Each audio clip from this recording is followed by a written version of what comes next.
كلمة عوان كذو أي تهي هموجون يعني إن شاء الله تعالى هل دونا ولكن دكتور أحمد يماني وهو يمد ودن كمراكن يا أبو بكر محمد إن شاء الله تعالى هل دونا وحي تهي هموجون لا تحزن ما أنت ولا صعوتان دبعت بدن مش معك وجوه سايكولوجي ما شاء الله تعالى وضرب بدن يوحي رميته يعني قف كستمات وحورادين يا سلو وفرح لها وكعر يا وحيته مروكته يورك والبهارك يعني أسلو رادين يا نور ونكسم قفك مروكته يعني أدوس كفوجيو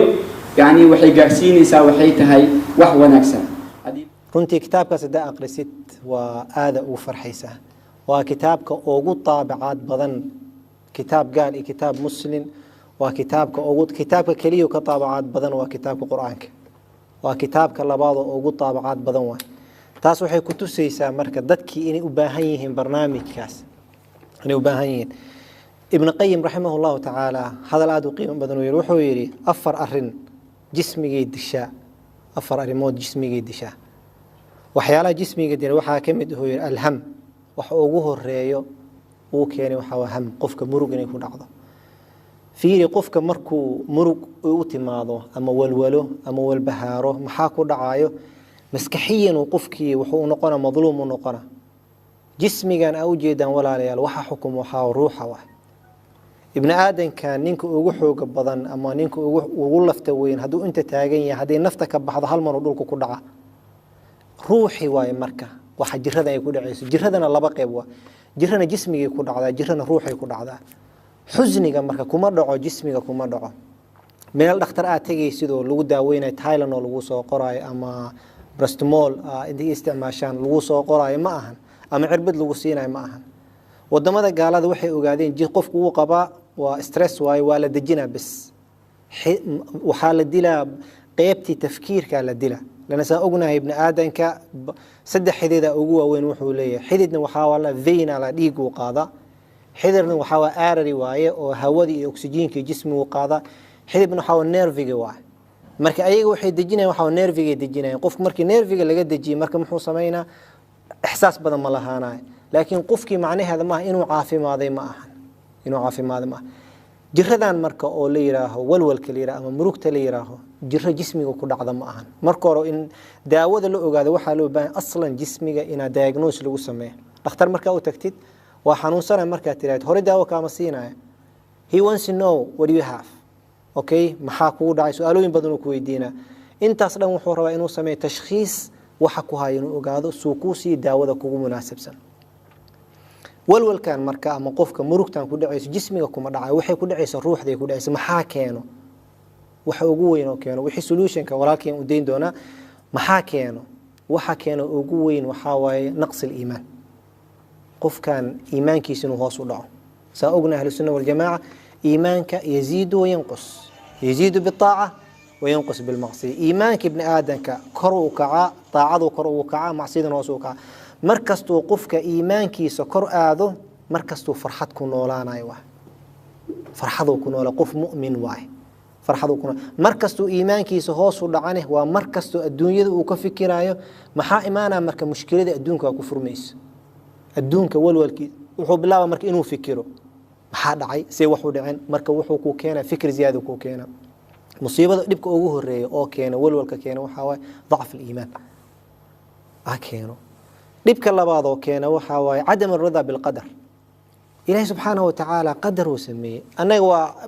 أنه يرى نول صبره أركان الإيمان ما قاوى لحواي أن تؤمن بالله وملائكته وكتبه ورسله واليوم الآخر بالقدر طيب تقدم باسم حاوى وأن تؤمن بالقدر خيره وشره ثيري أهانا وسوق هذا هذا ثيري وحضر نول سوسي لكن كل نقطة محل أن تؤمن بالقدر خيره وشره وحكستك وقول عاية الدنيا إذا أنت جوت expect everything إنه وقول وحول باك وقول عكره خير يشر وقول عكره وكوغو دعا marka waxa loo baahan yahay inay i'tiqaad wixii kugu dhacayna hadihin shar waaye qofka muslimka nabi maxamed sallallahu alayhi xadiidkiisa waa wuxuu yiri ajaban li amri almu'min qofka mu'minka arintiisa la yaabay in amruhu kulluhu khayr qofka mu'minka wax kasto ku dhaca khayr waaye in asaabatu saraa shakar fakana khayran la in asaabatu wax wanaagsan duu ku dhac saraa shakar khayra ku dhacay uu mahad cili wuxuu أجر هله وإن أصابته ضراء صبر لبا كدعي وو صبر فكان خيرا له marka qofka mu'minka labada marbo ay khayr ay ku tahay qofka markay ku dhacdo dib ku dhacdo macnaheeda ma inuu ilaahay ku nacban yahay dadka qaar kooda waxay leeyihiin ani maxaan sameeyay dibkan igu dhacay maxaa ilaahu dambi wallahi weligii dambi ma sameeyeen dadka qaar kooda ku soo wacay masaakiin dumarka u badnaadaan sheekhu wallahi dhiba ay hayso wallahi weligii ani dambi ma gelin sama sameeynin macnaheeda ma dhiba kugu dhacay macnaheeda ma ina dambi gashi ma ahan معهن وحاوى رسول صلى الله عليه وسلم أنه شيء لبا حديث وحول أكثر المؤمنين ابتلاء ذاتك أوجبضا لابتلاء وحوى الأنبياء أنبياء بالله عليكم just feel think about it النبي محمد صلى الله عليه وسلم وقفك إلهي أبوري قفك أوجب فضل بضن أوجب فيعا أوجب سرية شك ماله رسول صلى الله عليه وسلم وحول أنا سيد ولد آدم ولا فخر ولد آدم سيد كذا نبي محمد صلى الله عليه وسلم مع ذلك بالله عليكم تسيرة نبي محمد صلى الله عليه وسلم أقريه عائشة وحلا سدح مال رسول صلى الله عليه وسلم أنت كما درجين باهي وعلوشي صدق حقوق حرتي ماشو كل اشتيا لجر عدي إنه سان أفيري مركو كبحها إنه سان أفيري وحول والله مكوي واكو جعله حديثا دتك إيجاب بحيانا كما بحين ولا لا دقالمي ولا عاي ووالن تهاليري سحرولا تهاليري وحكستا لغو سمي انت لاغمير ولا لا دغالمي ولا ويرري غودا لو قرو كدا الكيا كجبه ميشان بيرا كغشي الى صحابي markadam ilkiisu aga bixiye bal waxaas wax ka daran xaaskiisa la caay qofkan xaaskiisa markii la meesha ugu dambeysay waa Aisha radhiyallahu anha ummul mu'minin الطاهرة المطهرة الصديقة بنت الصديق ولا إلى إله سبحانه وتعالى براها 10 آيات سورة النور وكبر مع ذلك نبي محمد صلى الله عليه وسلم في انت صدبا ku dhacday ma aha nabi maxamed inuu ilaahay nacban yahay ma ahan wal imtixaama wa ilaahay subhanahu wa ta'ala aayadu uu noogu sheegay oo quraan wuxuu yiri wa asa an takrahu shay'an wa huwa khayrun lakum ibn aadan waxa laga yaabaa waxina nacbantihiin laakiin khayru ku yahay wa asa an tuhibbu shay'an wa huwa sharrun lakum waxa laga yaabaa waxina jeceshiid laakiin dib uu ku yahay aayadan fiiri marka intaan dambe markaas dhigtaada ku jirto والله يعلم وأنتم لا تعلمون إله أك أذم أوجد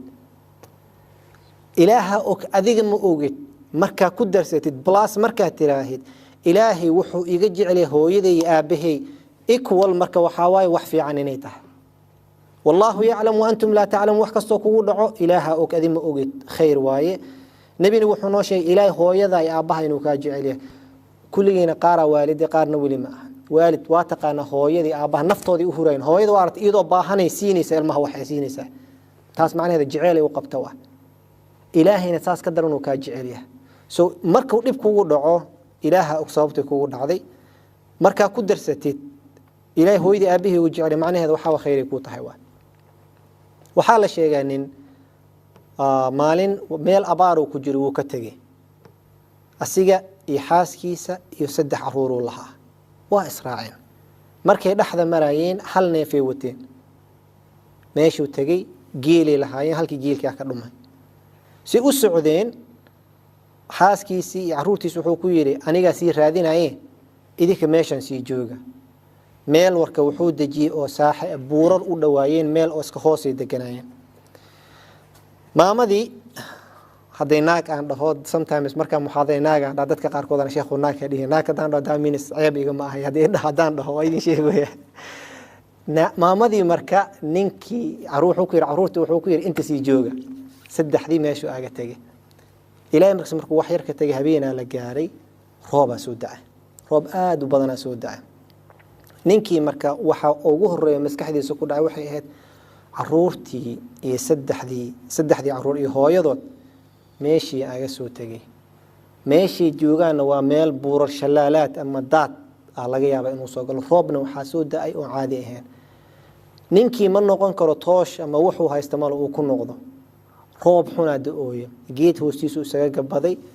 waagiya bariyay ninkii uu baxay meeshii uu tagay meeshii markuu tagay hooyadii ma joogto saddexdii caruurna ma joogan heblo soo qeylinay wax yar wuxuu arkay cunug xaggaas ku tuuran wuu tagay cunugii uu taabtay cunugii waa dhintay soo socday mid kale uu tagay midkii kale waa dhintay suu raadinayo mar meel hadana wuxuu arkay hooyadii cunug yar oo isku dhagan fiir hooyada carruurta u jecesha hooyadii cunug yar oo isku dhagan oo dhinto arkay ninkii wuu naxay carruurtiisii iyo xaaskiisu soo qaaday gudu u qoday wuu duugay oo iska soo baxay hal geel uu raadinayo wuxuu luus galay marka faamilkii iyo saddexdii carruur asoo soo socdo yaaban oo riye iyo run waxay kala tahay garala ayuu wuxuu arkay geelkiisii oo arkay wuu ka daba wuxuu yiri cala laqal waxay ku dhamaanay geelkaaga u tag geelkii ilmuhum uu tagay geelkii marka haraantii ku dhuftay haraantidoo ku dhuftay labada in dhaxbartinkooda waa uga dhuftay ninkii labada indhuu beelay ninkii meel allaale meel uu aadamay yaqaano meel baadiyo taagan yahay suu u fadhi marka wuxuu bilaabay inuu xoogo qayliya muslimiin waya meesha soo maray nin meesha soo maraya arkay wars maxaa kugu dhacay ninkii qisada aga sheekay markaas uu arintaada arin qariib way soo bax waxaan ku geynaa Baghdad ku geynaa Dimashq ku geynaa amiirkan ku geynaa waa soo baxeen markii loo keenay amiirku wuxuu yiri amiiro ninkan sheekadiisa dhageyso cajab waay ninkii uu aga sheekay amiirku wuu yaabay wuxuu yiri hal su'aalan ku weydiinaa ماذا تحسون محاضرين موسى هذا مركز وحوير مركه هرم موسى هذا محاضرين موسى والله رضا دريم ويا يولح قلبي هذا ودقيه يولح وح والول إيه يا هبا يرات مجرت أمير كا وحكوير وحاس كاجي واويس سد حدي عفورم لهات واويس حولها جي واويسي indhahaagina waa wahaysay and you telling me I'm happy say waxa ku dhacday markaas wuxuu ku yiri yaa amiir wallahi wuxuu yiri ilaahay subhanahu wa ta'ala soo mari wa asa an takrahu shay'an wa khayrun lakum wa asa an tuhibbu shay'an wa sharrun ani maxaan jeclahay wada xaaskayga carruurtayda geelkayga waa jeclahay daasoo aga daba tagnay laakiin ilaaha saas doorto soo maanaha wallahi raaliyan ka ahu dhax marka musiibo kasto kugu dhacda adduunyada macnaheeda ma ahan inuu ceeb ay ku tahay ama dhib ay ku tahay qaybta saddexaad oo keeno inay walwalka qofka ay ku dhacdo waxa waay adam alqanaaca qofka qanaaca inuusan lahayn waa ama rag ha noqdaan ama dumarka ha noqdaan wuxuu ilaahay ku siiyay ku qanaac xadiis oo aad u qiimo badan rasuul sallallahu alayhi wasallam man ya'khudhu minni hadhihi alkalimat fay'malu bihinna aw yu'allimu man ya'malu bihinna wariyaaga qaadanay hadalkan aan raba idin dhaho ku amal falaya ama baraay dad ku amal falo saxaabadu san wada joogan markaas yaaga qaadanay shantan abu hurayra soo istaagay ana ya rasuulallah ana ka qaadan markaas ittaqil maharim takun abad an-nas wuxuu ilaahay ka xaraantimay iska ilaali qofka ugu cibaado badan noqonaysa meel uu ku qortay tan labaad ahsan lil jar takun mu'minan diriskaaga wanaaji qof mu'mina noqonaysa ميلو كقرته تنسدحات أحب للناس ما تحب لنفسك ذاتك اللي جعله وحا نفط هذا اللي جعشيت ميلو كقرته تنافرات وارضى بما قسم الله لك تكن أغنى الناس إلهي وحو كسي كقنع وحا نقنيسا قفك أوغو قنيسا نقنيسا تنشر دانس كرمين وحاواي ولا تكثر الضحك فإن كثرة الضحك تميت القلب قصلك هبذني ha quslin ma aan qusulka habadinin qusulka badan qalbigu madoobeeya nabi maxamed sallallahu alayhi wasallam marka meelo badan oo ka hadlay oo naaga digay qanaaca darrada in iska dhaafno qofka haduu i'tiqaado war wixii adduunka qaadanahay wali qori maxaa la walwala maxaa la walbahaara haday tahay marka waa iska ilaalina hadan soo khulaaseeyo walwalka waxyaalaha oo badan oo keena ko waxa waa iimaanka oo daciif ah hadaad walwalna isku aragtid cibaadada badi tan labaadna waxa waay qadarka qofka kuma qanacsano mu'mina inaad mu'min noqotid fiiri diinta islaamka saddex darajo waa muslim iyo mu'min iyo muhsin waa saasi u kala sareeyaan muslim waxa waay shantii salaad in iska tukado waa qof shantii salaad tukada alxamdulillah waa shantii salaad tukada bishii ramadaan waa sooma laakiin dib markuu ku dhaco madaxu qabsana waa uyna waa cabaada qadarkii wili ku muusan qancin mu'minka waxa uu ka sareeyo level ka sareeyo oo shantiis intaan wuxuu ninkan sameeyo wuu sameeyo laakiin wuxuu dheeriya wax kastoo ku dhaco uu i'tiqaadsan yahay dhibaa gaari alxamdulilah qadar allah wama shaa facal alxamdulilah inaa lillahi wa inaa ilayhi raajicuun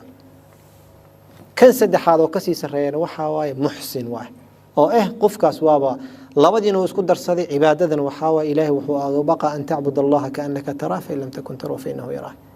so saddexdaasa marka levelka loo baahan qofka muslimka waxaa loo baahan yahay marka inuu alxamdulilah yiraahdo wuxuu ku siiyey haddaa ratid marka inaad farxad ku noolaatid walwal la-aanaa ku noolaatid walbahaar la-aan aad ahaatid arrimahan waa tiro badan yihiin laakiin saddexdaasaa ugu muhiimsan haddaa isku aragtid iimaankaaga daciif ee gadaal isugu noqo